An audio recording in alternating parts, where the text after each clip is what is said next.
Shalom, selamat pagi jemaat Tuhan. Berjumpa kembali dalam doa pagi online. Semua karena anugerahnya.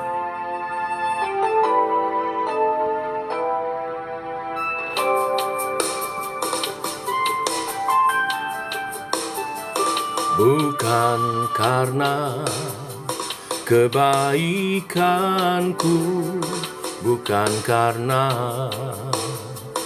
fasih lidahku, bukan karena kekayaanku,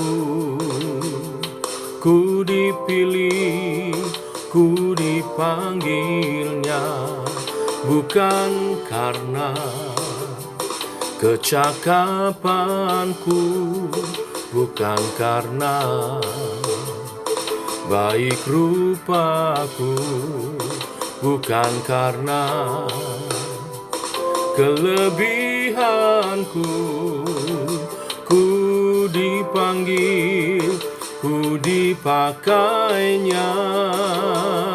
Bila aku dapat itu karunia-Nya, bila aku punya semua daripadanya,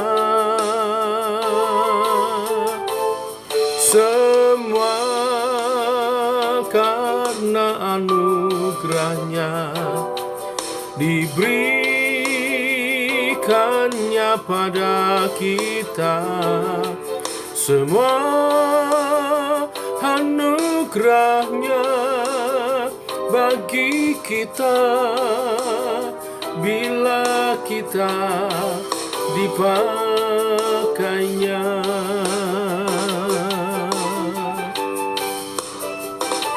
Bukan karena kecakapanku, bukan karena baik rupaku, bukan karena kelebihanku, ku dipanggil, ku dipakainya. Bila aku dapat itu karunia-Nya, bila aku punya semua daripadanya, semua karena anugerahnya, diberikannya pada kita, semua anugerahnya bagi kita, bila kita dipakainya. Karena anugerahnya, diberikannya pada kita, semua anugerahnya bagi kita, bila kita dipakainya, bila kita dipakainya, bila kita dipakainya.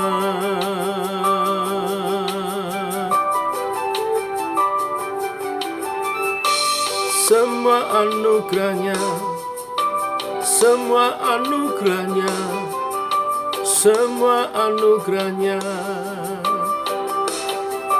bagi kita. Oh, anugerahnya bagi kita.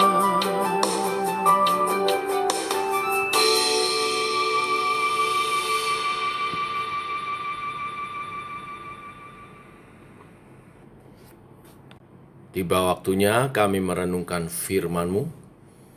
Teguhkan hati kami untuk setia melayani Tuhan. Seperti pujian ini menyatakan, bukan karena kuat gagah kami, bukan karena kebaikan kami, tapi semua semata-mata karena anugerah-Mu. Biar setiap kami yang pagi hari ini berdoa bersama dalam doa pagi orang ini, diteguhkan oleh kebenaran firman Tuhan untuk menyambut panggilan Tuhan melayani. Dalam nama Tuhan Yesus kami siap merenungkan firman-Mu. Amin. Bapak Ibu, kita renungkan firman Tuhan pada pagi hari ini. Kita masuk dalam Hakim-Hakim pasal 3, ayat 1, 2, kemudian kita lompat ayat 12 sampai 31. Demikian firman Tuhan. Inilah bangsa-bangsa yang dibiarkan Tuhan tinggal untuk mencobai orang Israel itu dengan perantaraan mereka, yakni semua orang Israel yang tidak mengenal perang Kanaan. Maksudnya hanyalah supaya keturunan-keturunan orang Israel yang tidak mengenal perang, yang sudah dilatih berperang oleh Tuhan. Ayat 12. Tetapi orang Israel melakukan pula apa yang jahat di mata Tuhan. Lalu Eglon, raja Moab, diberi Tuhan kuasa atas orang Israel, oleh sebab mereka telah melakukan apa yang jahat di mata Tuhan. Raja ini mengajak Bani Amon dan Bani Amalek menjadi sekutunya. Lalu majulah ia dan memukul orang Israel kalah. Kota pohon kurma diduduki mereka. 18 tahun lamanya orang Israel menjadi takluk kepada Eglon, raja Moab. Lalu orang Israel berseru kepada Tuhan. Maka Tuhan membangkitkan bagi mereka seorang penyelamat, yakni Ehud, anak Gera, orang Benyamin, seorang yang kidal. Dengan perantaranya orang Israel biasa mengirim upeti kepada Eglon, raja Moab. Dan Ehud membuat pedang yang bermata dua, yang panjangnya hanya sehasta. Disandangnya lah itu di bawah pakaiannya, pada pangkal paha kanannya. Kemudian ia menyampaikan upeti kepada Eglon, raja Moab. Adapun Eglon itu seorang yang sangat gendut.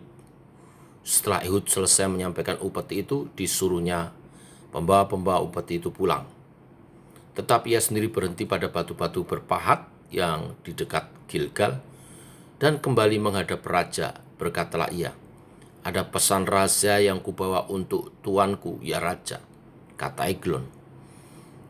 "Diamlah dahulu." Maka semua orang yang berdiri di depannya itu pergi keluar.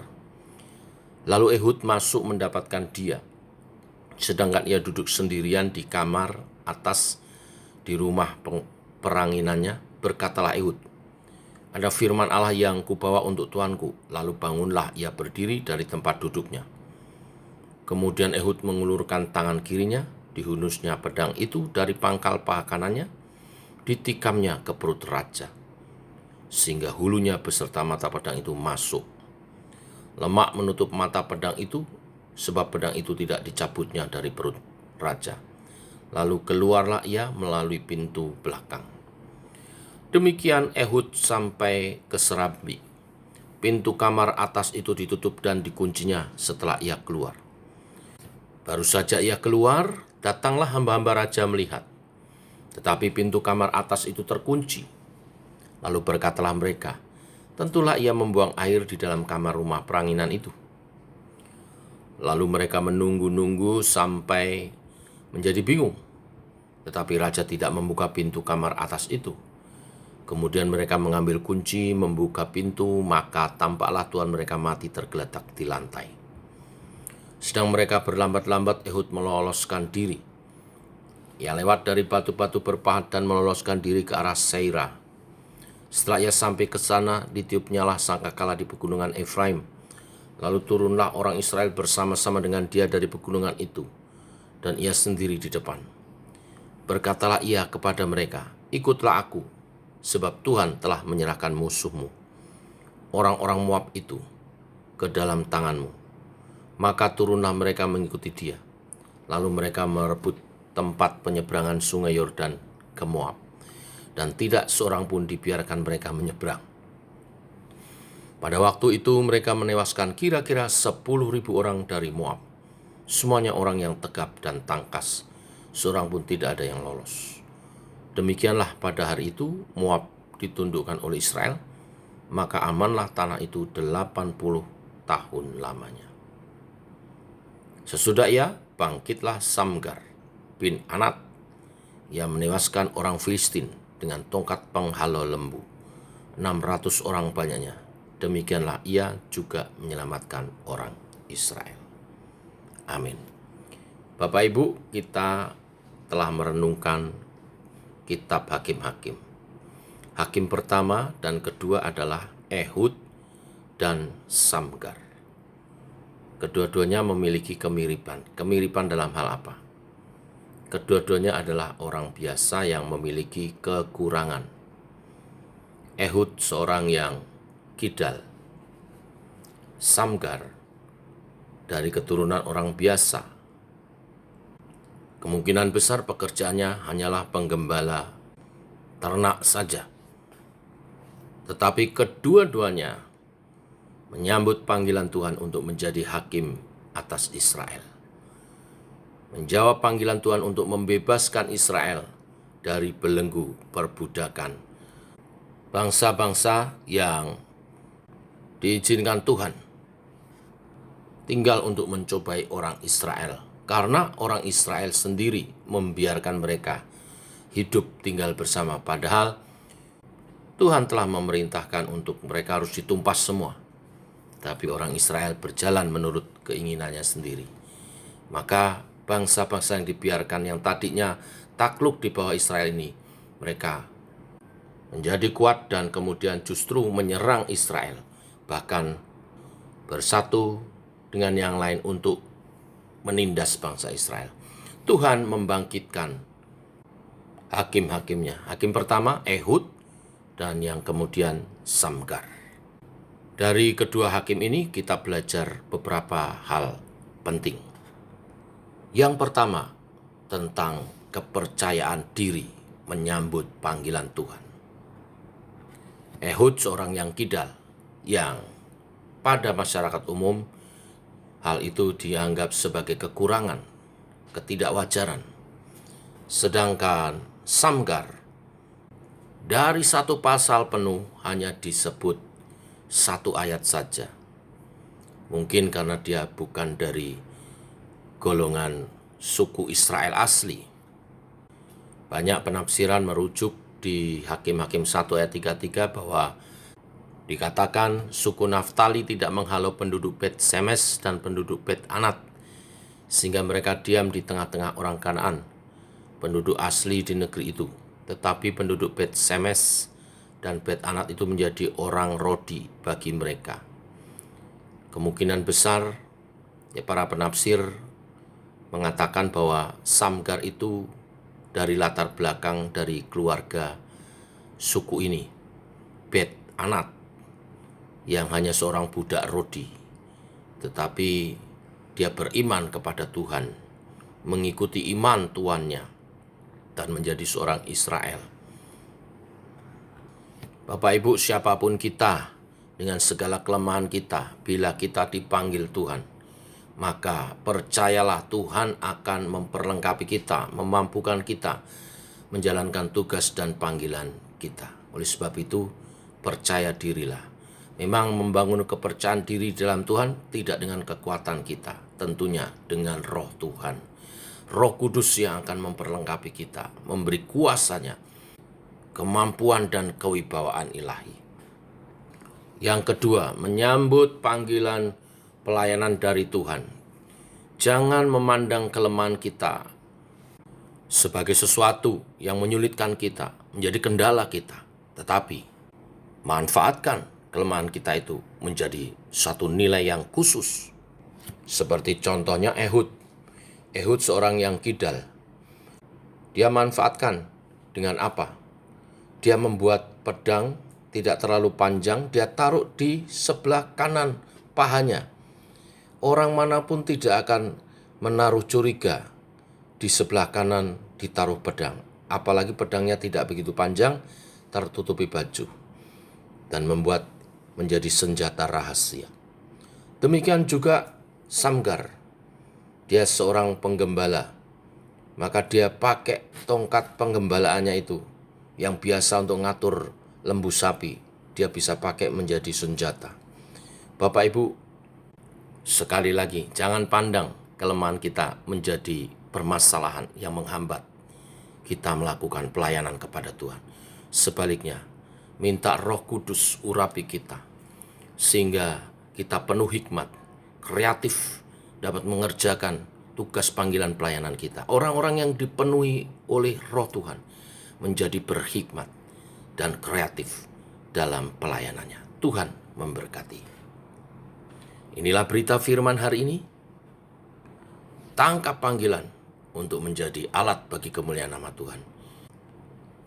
Terima pengurapan oleh Roh Kudus menjadi bijak dan berhikmat untuk dapat melayani dengan kreatif. Tuhan memberkati.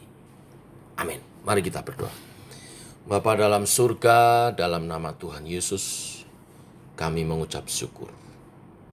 Apapun keadaan kami saat ini, kami mengucap syukur. Ideal, tidak ideal, kami mengucap syukur. Karena di tangan Tuhan yang tidak ideal sekalipun bisa menjadi berkat, senjata yang luar biasa untuk menaklukkan musuh-musuh kami, yaitu segala sesuatu yang menghambat kami untuk tidak maksimal di dalam Kristus. Oleh pertolongan Allah Roh Kudus, Engkau membuat kami menjadi berhikmat, sehingga kami dapat mengerjakan tugas panggilan pelayanan kami, hidup makin maksimal di dalam Kristus. Bapa dalam surga, dalam nama Tuhan Yesus, Allah Roh Kudus, urapilah setiap umat-Mu, mengerjakan tugas dan panggilannya, sebagai apapun, dalam berumah tangga, sebagai ayah, ibu, anak-anak, juga di dalam tugas-tugas pekerjaan kami masing-masing, sebagai apapun kami. Dan baik anak-anak juga dalam pendidikan, meraih masa depan mereka. Oleh hikmat yang dari-Mu, kami mau menjadi kreatif, memenangkan setiap peperangan kami, sehingga setiap aspek hidup kami maksimal bagi Kristus. Kami capai yang terbaik, kami taklukkan di dalam Kristus. Pekerjaan kami maksimal, studi anak-anak kami maksimal, pelayanan kami maksimal, fungsi kami dalam masyarakat maksimal, kehidupan kami memuliakan Tuhan dan menyatakan kesaksian Kristus dalam kami. Inilah doa-doa kami menyertai sepanjang hari ini. Tak lupa kami bawa dalam doa, menara doa sebentar malam. Tuhan mengurapi hamba-Mu, Penatua Yusak yang akan melayani, juga Saudari Yeni yang akan memimpin pujian, membawa kami masuk dalam hadirat Tuhan. Urapi mereka, biar kami bersekutu di dalam Tuhan, membangun menara doa. Dalam hadirat-Mu kami memuji menyembah-Mu, menangkap visi yang daripada Tuhan. Pengurapan, kekuatan, kasih-Mu dinyatakan, bahwa umat-Mu berhimpun untuk bersekutu dalam hadirat Tuhan, mendengar firman-Mu, dan menaikkan doa-doa kami. Karena kami menyadari kekuatan kami berasal dari Tuhan. Inilah doa kami dalam nama Tuhan Yesus. Kami berdoa, kami mengucap syukur, mengawali perjalanan hidup kami sepanjang hari ini, berjalan bersama dengan Tuhan. Dalam nama Tuhan Yesus Kristus. Amin. Demikian saudara, doa pagi kita. Selamat pagi. Sampai jumpa nanti malam dalam menara doa. Tuhan memberkati. Shalom.